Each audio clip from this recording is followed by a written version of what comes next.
दोपहर को air India की फ्लाइट संख्या AI 171 दुर्घटनाग्रस्त हुई और कई पैसेंजर इसके अंदर हताहत होने की संभावनाएं हैं। इस घटना से पूरा देश क्षुब्ध है और पूरा देश एक साथ पूर्ण संवेदनाओं के साथ ये जो दुर्भाग्यपूर्ण हादसे में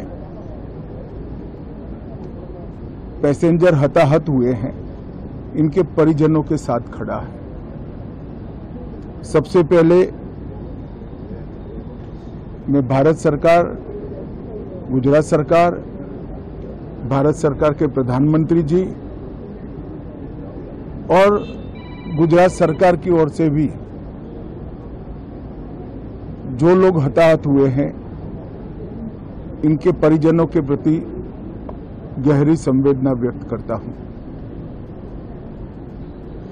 10 ही मिनटों में हादसे के भारत सरकार के पास सूचना पहुंची। तुरंत ही मैंने मुख्यमंत्री जी, यहां के गृह मंत्री, होम डिपार्टमेंट के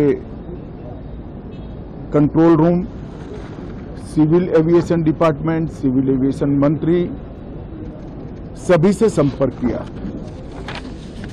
प्रधानमंत्री जी का भी तुरंत ही फोन आ गया और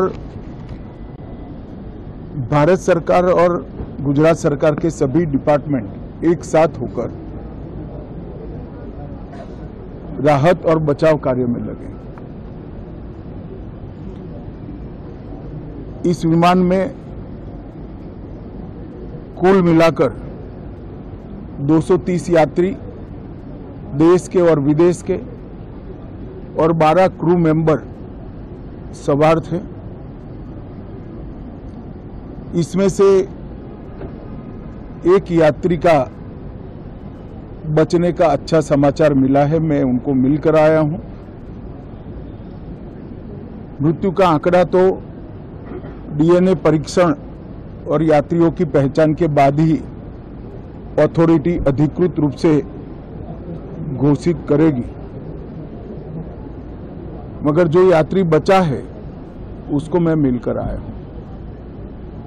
घटना के तुरंत बाद गुजरात सरकार ने बहुत त्वरा से डिजास्टर मैनेजमेंट की सारी इकाइयों को अलर्ट करते हुए, चाहे हेल्थ डिपार्टमेंट हो, चाहे फायर ब्रिगेड हो, चाहे पुलिस विभाग हो, भारत सरकार की भी CAPF को संपर्क कर सभी ने एक साथ मिलकर राहत और बचाव का कार्य चालू किया। मगर 1.25 लाख लीटर ईंधन विमान के अंदर ही था और लगभग गर्मी, तापमान इतना ऊंचा हो गया कि किसी को बचाने की मौका ही नहीं मिला।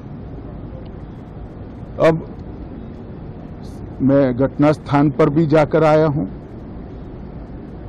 सारे यात्रियों के मृतदेह को बाहर निकालने का काम लगभग समाप्त हो चुका है। जितने यात्रियों के परिजन यहां पहुंच चुके हैं, वो सबका DNA लेने की कार्यवाही भी 2-3 घंटों में समाप्त हो जाएगी।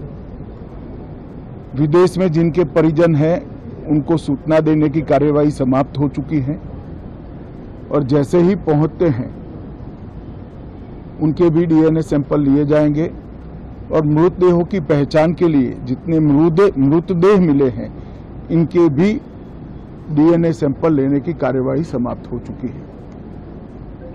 गुजरात में ही लगभग 1000 के आसपास DNA टेस्ट करने पड़ेंगे।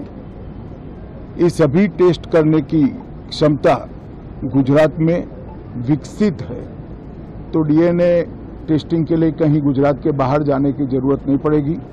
गुजरात की FSL और नेशनल फॉरेंसिक साइंस यूनिवर्सिटी दोनों मिलकर कम से कम समय में डीएनए का परीक्षण पूरा करने के बाद परिवारजनों को अपना मृतदेह परिजन का मृतदेह सौंपने का काम करेंगे। उनके रहने की सुविधा, उनकी सांत्वना की सुविधा, जिनको मेडिकल प्रॉब्लम ट्रॉमा के कारण हुए इनकी मेडिकल की सुविधा, ये सारी व्यवस्था बहुत सुचारू रूप से हो चुकी है। अभी रिव्यू मीटिंग में सारी व्यवस्थाओं को हम सब मंत्रियों ने साथ में मिलकर देखा है। एविएशन डिपार्टमेंट ने अपनी जांच शुरू कर दी है और जांच तेजी से आगे बढ़े इसके लिए भी एविएशन मंत्री जी ने सूचनाएं दी हैं। मैं फिर से एक बार राहत काम में जिन जिन एजेंसियों ने त्वरा के साथ बचाव और राहत का काम किया वो सभी का धन्यवाद करना चाहता हूं और फिर से एक बार जिन्होंने अपने परिजनों को गंवाया है, हताहत हुए हैं, वो सभी को मनपूर्वक संवेदनाएं व्यक्त करता हूं।